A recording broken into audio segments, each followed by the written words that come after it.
오늘의 말씀의 제목은 성령 받은 초대교회에 나타난 표적. 본문 말씀은 사도행전 2장 42절에서 47절입니다. 저희가 사도의 가르침을 받아 서로 교제하며 떡을 떼며 기도하기를 전혀 힘쓰니라. 사람마다 두려워하는데 사도들로 인하여 기사와 표적이 많이 나타나니 믿는 사람이 다 함께 있어 모든 물건을 서로 통용하고 또 재산과 소유를 팔아 각 사람의 필요를 따라 나눠주고 날마다 마음을 같이하여 성전에 모이기를 힘쓰고 집에서 떡을 떼며 기쁨과 순전한 마음으로 음식을 먹고 하나님을 찬미하며 또 온 백성에게 칭송을 받으니 주께서 구원받는 사람을 날마다 더하게 하시니라. 하나님의 말씀은 어제나 오늘이나 영원토록 동일하며 성령의 역사 또한 초대교회 때와 오늘날의 교회에도 동일하게 일어납니다. 따라서 성령을 받은 초대교회에 나타난 표적이 오늘날의 교회에도 그대로 나타나므로 성령께서 친히 역사하시는 교회임을 드러낼 수 있습니다. 성령 받은 초대교회에 나타난 표적으로 크게 세 가지를 살펴본다면, 첫 번째, 사도의 가르침을 더 잘 받게 된다. 두 번째, 재물을 제 것으로 여기지 않고 하늘에 쌓아두게 된다. 세 번째, 성전을 사모하게 된다. 자, 첫 번째, 성령 받은 초대교회에 나타난 표적의 첫 번째, 사도의 가르침을 더 잘 받게 된다. 말씀은 사도행전 2장 42절입니다. 저희가 사도의 가르침을 받아 서로 교제하며 떡을 떼며 기도하기를 전혀 힘쓰니라. 오순절에 보혜사 성령을 받고 시작된 초대교회 성도들은 사도의 가르침을 받아 서로 교제하며 떡을 떼며 기도하기를 전혀 힘썼습니다. 이와 같이 성령이 우리에게 임하시면 사도의 가르침, 즉 주의 종의 가르침을 잘 받게 됩니다. 여기서 하나님께서 선지자, 곧 주의 종을 세우신 목적이 무엇일까요?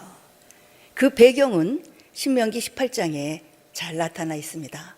자, 신명기 18장 15절에서 18절입니다.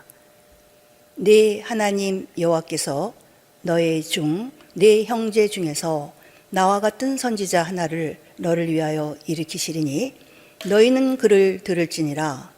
이것이 곧 네가 총회의 날에 호렙산에서 너의 하나님 여호와께 구한 것이라.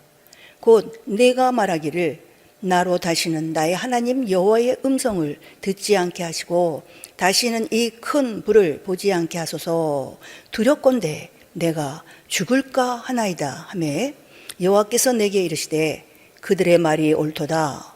내가 그들의 형제 중에 너와 같은 선지자 하나를 그들을 위하여 일으키고 내 말을 그 입에 두리니 내가 그에게 명하는 것을 그가 무리에게 다 고하리라.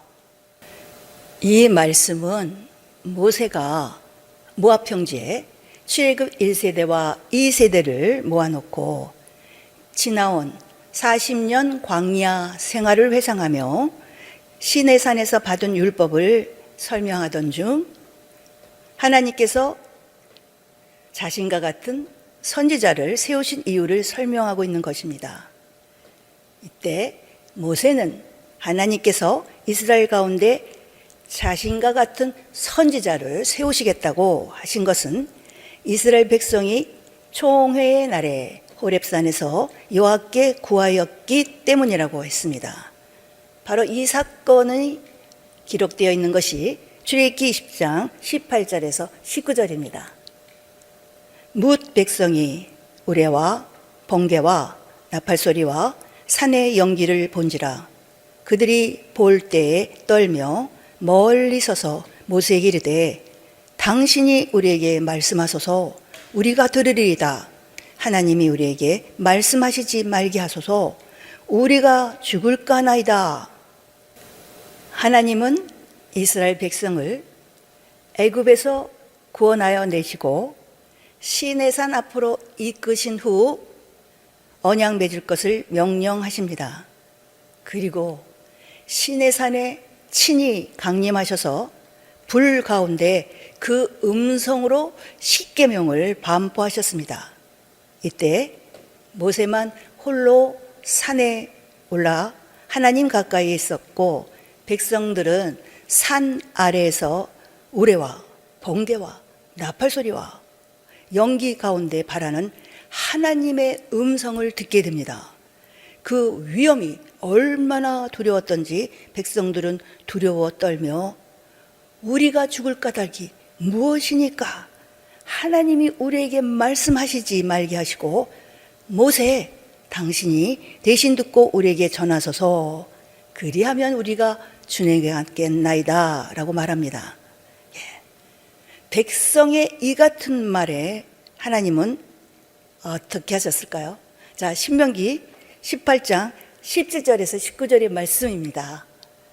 여호와께서 내게 이르시되 그들의 말이 옳도다. 내가 그들의 형제 중에 너와 같은 선지자 하나를 그들을 위하여 일으키고 내 말을 그 입에 두리니 내가 그에게 명하는 것을 그가 무리에게 다 고하리라. 무릇 그가 내 이름으로 고하는 내 말을 듣지 아니하는 자는 내게 벌을 받을 것이요.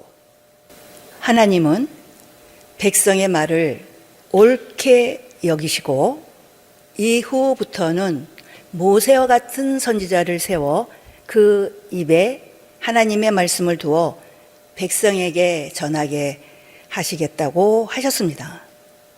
그리고 그 선지자의 입에서 선포되는 하나님의 말씀을 듣지 아니하는 자는 벌을 받을 것이라고 하셨습니다. 하나님은 이 약속대로 모세가 죽고 난 후 여호수아를 세워 백성에게 명하실 말씀을 그에게 일러주시고 모세에게 너의 종기를 여호수아에게 돌려 백성으로 그에게 복종하게 하라라고 명하십니다. 자, 민수기 27장 20절입니다. 내 종기를 그에게 돌려 이스라엘 자손의 온 회중으로 그에게 복종하게 하라. 또한 여호수아 1장에 보면 하나님께서 모세의 대권을 이룬 여호수아에게 요구하시는 것과 여호수아가 백성들에게 요구하는 것, 그리고 백성들이 여호수아에게 요구하는 것이 기록되어 있습니다. 그 중에 백성들이 여호수아에게 요구한 내용을 살펴보겠습니다. 자, 여호수아 1장 17절에서 18절입니다. 우리는 범사에 모세를 청종한 것 같이 당신을 청종하려니와 오직 당신의 하나님 여호와께서 모세와 함께 계시던 것 같이 당신과 함께 계시기를 원하나이다. 누구든지 당신의 명령을 거역하며 무릇 당신의 시키시는 말씀을 청종치 아니하는 자 그는 죽임을 당하리니 오직 당신은 마음을 강하게 하시며 담대히 하소서.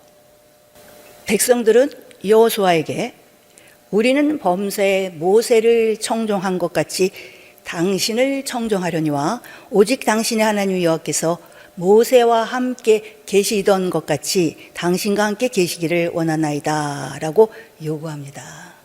그러면서 누구든지 여호수아의 명령을 거역하며 그가 시키는 말씀을 청종하지 아니하는 자는 죽임을 당할 것이라고 말합니다. 이 말은 하나님께서 함께 하시는 주의 종의 말에는 절대 순종하여야 한다는 것입니다. 신약에서도 마찬가지입니다. 자, 신약 히브리서 13장 17절입니다. 너희를 인도하는 자들에게 순종하고 복종하라. 저희는 너희 영혼을 위하여 경성하기를 자기가 회개할 자인 것 같이 하느니라. 저희로 하여금 즐거움으로 이것을 하게 하고 근심으로 하게 말라. 그렇지 않으면 너희에게 유익이 없느니라. 신약 시대에도 마찬가지임을 알 수 있습니다. 하나님은 너희를 인도하는 자들에게 순종하고 복종하라 라고 명하십니다. 여기서 너희를 인도하는 자들이란 하나님의 말씀을 가르치는 자, 즉 주의 종을 가리킵니다.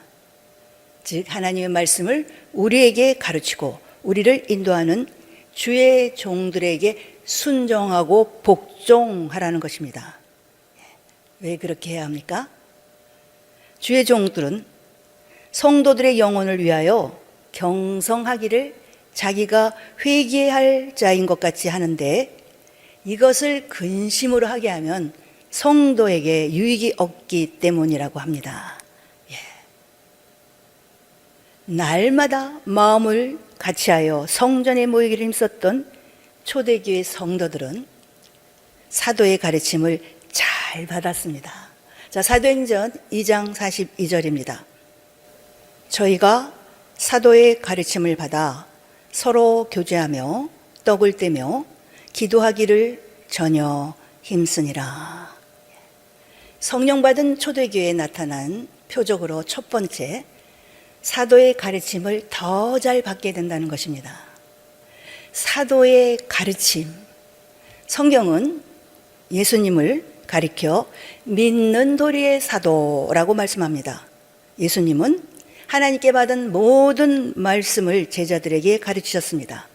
그 말씀은 다름 아닌 하나님의 나라 복음, 곧 하나님의 도였고, 따라서 사도들의 가르침 역시 하나님의 도였음을 알 수 있습니다. 이처럼 성령을 받으면 권능을 받아 사도의 가르침, 곧 주의 종의 가르침을 더욱 잘 받을 수 있습니다. 자, 다음으로 성령 받은 초대교회에 나타난 표적 두 번째, 재물을 제 것으로 생각지 않고 하늘에 쌓아두게 된다. 말씀 사도행전 2장 44절에서 45절입니다. 믿는 사람이 다 함께 있어 모든 물건을 서로 통용하고 또 재산과 소유를 팔아 각 사람의 필요를 따라 나눠주고. 초대교회 성도들은 자기 재물을 조금이라도 제 것으로 여기지 않고 한마음과 한뜻이 되어 모든 물건을 서로 통용하며 자기 재산과 소유를 팔아 각 사람의 필요를 따라 나누어 줬다고 합니다. 그래서 교회 안에 핍절한 사람이 한 사람도 없었다고 합니다. 자, 사도행전 4장 32절에서 35절입니다. 믿는 무리가 한 마음과 한 뜻이 되어 모든 물건을 서로 통용하고 제 재물을 조금이라도 제 것이라 하는 이가 하나도 없더라. 사도들이 큰 권능으로 주 예수의 부활을 증거하니 무리가 큰 은혜를 얻어 그 중에 핍절한 사람이 없으니 이는 밭과 집 있는 자는 팔아 그 판 것의 값을 가져다가 사도들의 발 앞에 두매 저희가 각 사람의 필요를 따라 나눠 주미러라. 이렇습니다. 그렇다면 초대교회 성도들이 어떻게 자기 재물을 조금이라도 자기의 것으로 여기지 않을 수 있었을까요? 이는 그들 모두가 성령을 받고 성령으로 충만했기 때문입니다.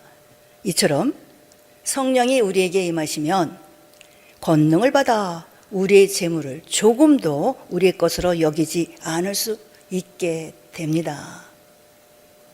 그러면 우리의 재물이 과연 우리의 것일까요?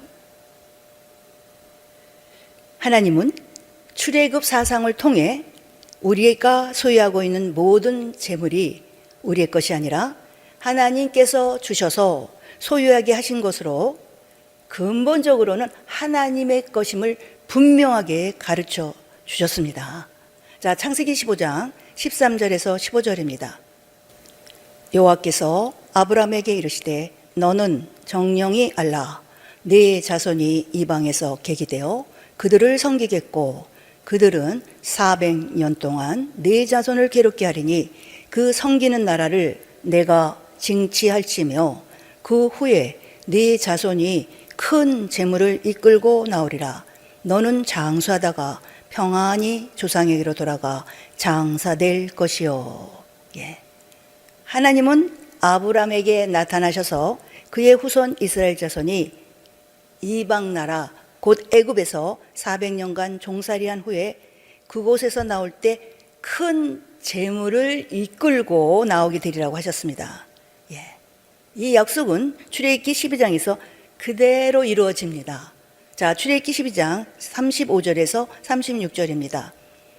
이스라엘 자손이 모세의 말대로 하여 애굽 사람에게 은금 패물과 의복을 구하매 여호와께서 애굽 사람으로 백성에게 은혜를 입히게 하사 그들의 구하는 대로 주게 하심으로 그들이 애굽 사람의 물품을 취하였더라.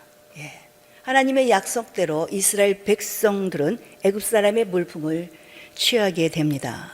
예. 이 같은 하나님의 역사를 볼 때 이스라엘 백성이 애굽에서 가지고 나온 재물은 하나님께서 애굽 백성에게서 취하여 주신 하나님의 것입니다. 예. 마찬가지로 우리가 소유하고 있는 모든 재물 또한 우리의 것이 아니며 하나님께서 세상 사람들로부터 취하여 주신 하나님의 것입니다. 그러면 하나님께서 우리에게 이렇게 재물을 주시는 이유가 무엇이겠습니까? 자, 출애굽기 10장 26절입니다. 이는 우리가 그 중에서 취하여 우리 하나님 여호와를 섬길 것이며 또 우리가 거기 이르기까지는 어떤 것으로 여호와를 섬기는지 알지 못함이니이다 하나. 예. 하나님께서 이스라엘 백성으로 애굽 사람의 재물을 취하게 하신 것은 그것을 소유하게 하기 위함이 아니라 그것으로 하나님을 섬기게 하기 위함이었다고 말씀합니다. 하지만 그들은 출애굽기 32장에서 하나님과 언약한 후 40일도 채 되지 않아 금송아지를 만들어 여호와의 절일에 그 앞에 제사를 드림으로 하나님과 재물을 겸하여 섬기고 하나님을 진노케 하였습니다. 이처럼 예수 믿는 사람이 교회 생활을 하면서 가장 범하기 쉬운 죄, 바로 하나님과 재물을 겸하여 섬긴 것입니다. 이것을 신약시대에 이르러 예수님께서 그대로 말씀하고 있습니다. 자, 마태복음 6장 24절입니다. 한 사람이 두 주인을 섬기지 못할 것이니 혹 이를 미워하며 저를 사랑하거나 혹 이를 중히 여기며 저를 경히 여김이라. 너희가 하나님과 재물을 겸하여 섬기지 못하느니라. 예, 한 사람이 두 주인을 섬기지 못한 같이 예수 믿는 성도는 하나님과 재물을 겸하여 섬기지 못한다 하십니다. 예, 재물이 하나님 외에 다른 신인 것입니다. 자, 마태복음 6장 19절에서 20절 말씀입니다. 너희를 위하여 보물을 땅에 쌓아두지 말라. 거기는 종과 동록이 하며 도적이 구멍을 뚫고 도적질하느니라. 오직 너희를 위하여 보물을 하늘에 쌓아두라. 거기는 좀이나 동록이 해하지 못하며 도적이 구멍을 뚫지도 못하고 도적질도 못하느니라. 예. 너희를 위하여 보물을 땅에 쌓아두지 말고 하늘에 쌓아두라고 합니다. 왜냐하면 땅에 쌓아둔 것은 종과 동록이 하며 도적이 구멍을 뚫고 도적질해 가지만 하늘에 쌓아둔 것은 좀이나 동록이 하지 못하기 때문이라고 하십니다. 그리고 이어 21절의 말씀입니다. 마태복음 6장 21절.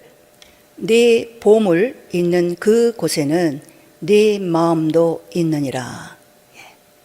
우리의 마음이 있는 그곳에 우리의 보물이 있는 것이 아니라 우리의 보물이 있는 그곳에 우리의 마음이 있다고 말씀합니다. 예. 그러니까 우리의 보물을 어디에 쌓아두느냐에 따라 우리의 마음, 즉 우리의 믿음 또한 어디에 있는지 알 수 있다는 것입니다. 가령 이 땅에 보물을 많이 쌓아두면 우리의 믿음도 이 땅에 머물러 있을 것이고, 저 하늘에 보물을 쌓아두면 우리의 믿음 또한 저 하늘에 있게 된다는 것입니다. 자, 마태복음 6장 22절에서 23절입니다. 눈은 몸의 등불이니 그러므로 내 눈이 성하면 온몸이 밝을 것이요 눈이 나쁘면 온몸이 어두울 것이니 그러므로 내게 있는 빛이 어두우면 그 어두움이 얼마나 하겠느뇨.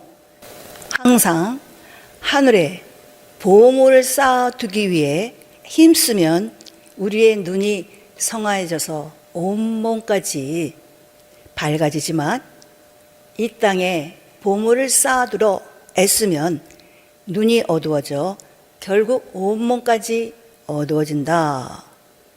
즉 잘못된 행동을 하게 된다는 것입니다. 그리고 이어 24절에서 예수님은 한 사람이 두 주인을 섬기지 못하나니 예수 믿는 너희는 하나님과 재물을 겸하여 섬기지 못한다고 말씀하십니다. 자, 마태복음 6장 24절입니다. 한 사람이 두 주인을 섬기지 못할 것이니 혹 이를 미워하며 저를 사랑하거나 혹 이를 중히 여기며 저를 경히 여김이라. 너희가 하나님과 재물을 겸하여 섬기지 못하느니라. 예. 이러보아 하나님과 재물을 겸하여 섬기는 기준, 곧 두 주인을 섬기는 기준은 우리의 재물을 어디에 쌓아두고 있느냐는 것임을 알 수 있습니다. 즉 하늘에 쌓아두면 하나님만 섬기는 사람이지만 이 땅에 쌓아두면 두 주인, 곧 하나님과 재물을 겸하여 섬기는 사람이라는 것입니다. 따라서 하늘에 보물을 쌓아두는 것이란 재물을 하나님 한 분만을 섬기는데 사용하는 것을 의미합니다. 그러므로 너희는 무엇을 먹을까, 무엇을 마실까, 몸을 위하여 무엇을 입을까 염려하지 말라고 말씀합니다. 우리 예수님의 말씀 산상수훈 가운데 물질론이 있는 마태복음 6장 19절에서 33절을 전체로 볼 때 너희를 위하여 보물을 이 땅에 쌓아두지 말고 하늘에 쌓아두라 하는 말씀과 너희를 위하여 무엇을 먹을까 마실까 입을까 염려하지 말고 먼저 그의 나라와 그의 의를 구하라는 말씀은 같습니다. 따라서 먼저 그의 나라와 그의 의를 구하는 것이 곧 하늘에 보물을 쌓아두는 것입니다. 예.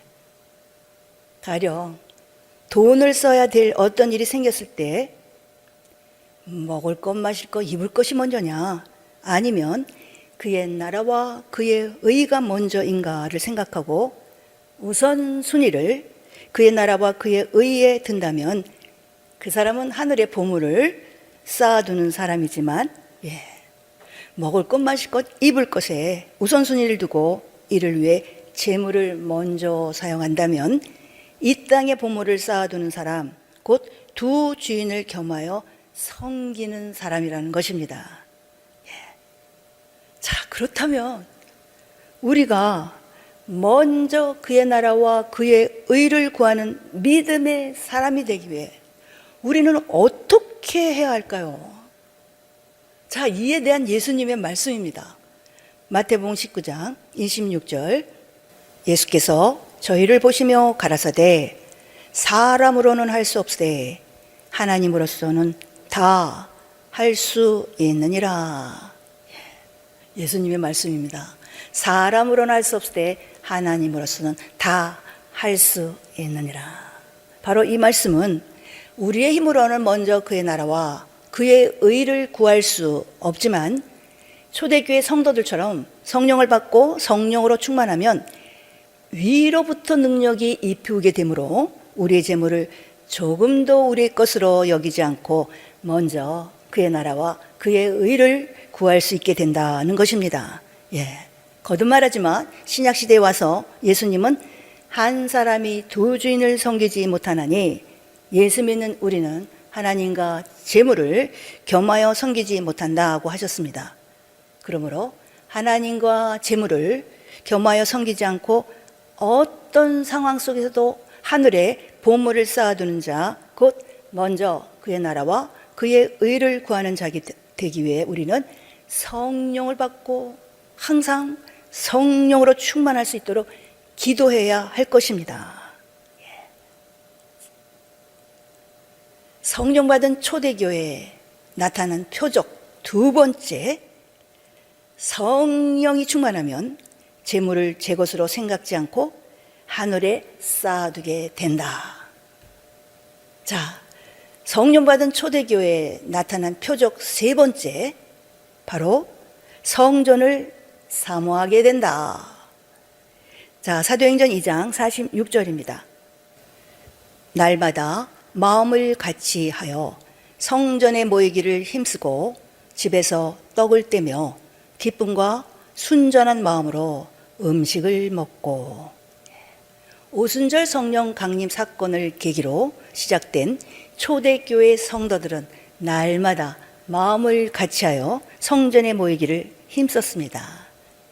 이것은 그들이 성령을 받고 성령의 권능으로 말미암아 성전을 사모하게 되었기 때문입니다. 성경은 주님의 재림이 가까움을 볼수록 성전에 모이기를 패하는 어떤 사람들의 습관과 같이 하지 말고 더욱 성전에 모이기를 힘쓰라고 하십니다. 자, 히브리서 10장 25절입니다. 모이기를 패하는 어떤 사람들의 습관과 같이 하지 말고 오직 권하여 그 날이 가까움을 볼수록 더욱 그리하자. 왜 마지막이 가까워질수록 성전에 모이기를 힘써야 할까요? 그렇습니다. 교회는 음부의 권세가 이기지 못하는 곳이기 때문입니다. 예수님의 수제자 시몬 베드로의 고백, 주는 그리스도시요 살아계신 하나님의 아들이시니다 라는 신앙으로 예수님의 마음을 기쁘게 하였습니다. 이때 예수님은 베드로에게 다음과 같이 말씀하셨습니다. 자, 마태복음 16장 18절, 또 내가 네게 이르노니 너는 베드로라. 내가 이 반석 위에 내 교회를 세우리니 음부의 권세가 이기지 못하리라. 교회는 음부의 권세가 이기지 못하는 것입니다. 여기서 음부의 권세는 사망의 권세를 뜻하는데, 아담이 범죄함으로 인해 사망이 세상에 들어왔고 그로 인해 마귀는 사망의 세력을 잡게 되었습니다. 따라서 이 말씀은 교회 안에 있으면 사망의 세력을 잡은 마귀가 우리를 이기지 못한다. 즉 교회 중심으로 생활하면 마귀의 공격으로부터 보호받을 수 있다는 뜻입니다. 이 때문에 마귀는 성도로 하여금 성전에 모이기를 힘쓰지 못하게 합니다. 이것이 출애굽기에 나타난 마귀의 작전이기도 합니다. 자, 출애굽기 8장 25절에서 26절입니다. 바로가 모세와 아론을 불러 이르되 너희는 가서 이 땅에서 너희 하나님께 희생을 드리라. 모세가 가로되 그리함은 불가하니이다. 우리가 우리 하나님 여호와께 희생을 드리는 것은 애굽 사람의 미워하는 바이온즉 우리가 만일 애굽 사람의 목전에서 희생을 드리면 그들이 그것을 미워하여 우리를 돌로 치지 아니하리까? 바로는 이 땅 곧 애굽에서 하나님께 희생을 드리라고 하지만 모세는 그렇게 하는 것은 절대 불가하다고 하였습니다. 그 이유가 무엇이었습니까? 우리가 만일 애굽 사람의 목전에서 희생을 드리면 그들이 그것을 미워하여 우리를 돌로 치지 아니하리까? 애굽, 즉 세상에서 희생을 드리면 세상 사람들이 그것을 미워하여 돌로 친다고 합니다. 바로 이것은 세상에서 하나님을 섬기면 세상 권세 잡은 마귀의 공격을 받게 된다는 뜻입니다. 그러므로 우리는 반드시 음부의 권세가 이기지 못하는 성전에서 하나님을 섬기며 날마다 성전 중심으로 살아가야 합니다. 이것이 잘 나타나 있는 것이 바로 베드로 후서 2장 6절에서 8절입니다.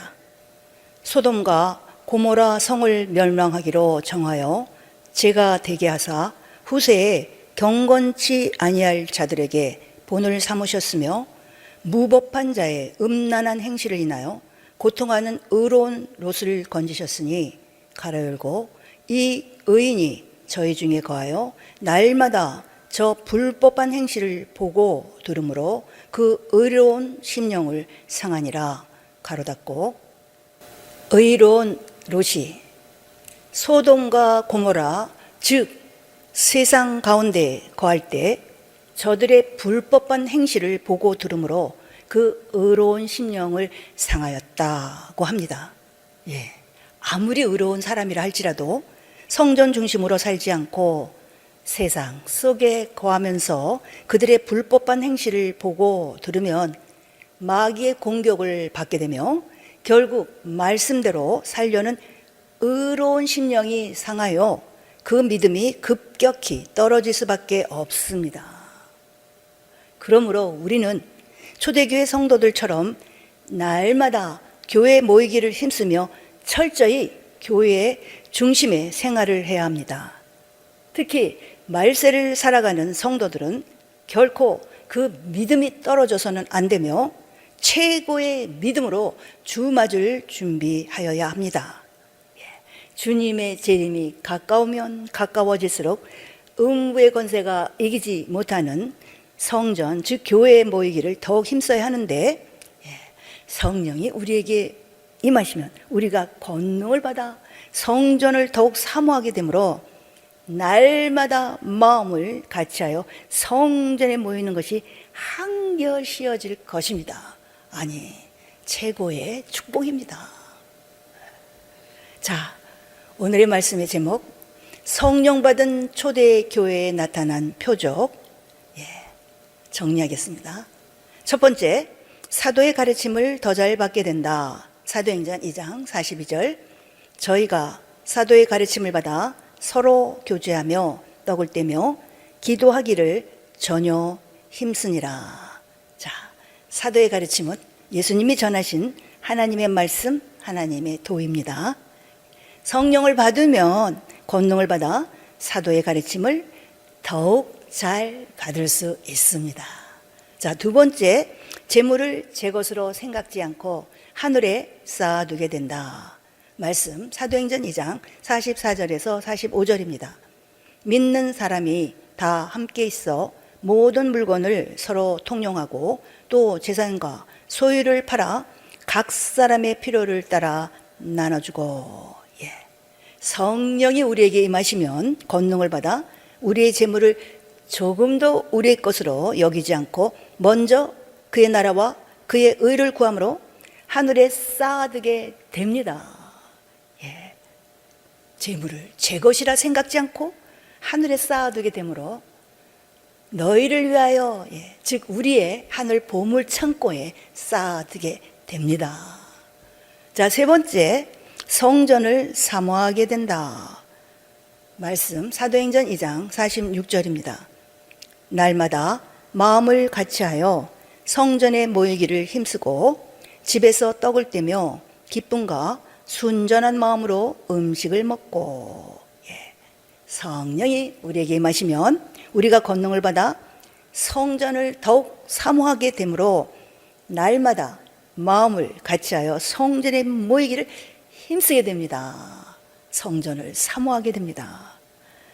자, 이렇게 돼서 결국 그 열매가 어떻게 열릴까요? 자, 사도행전 2장 47절입니다.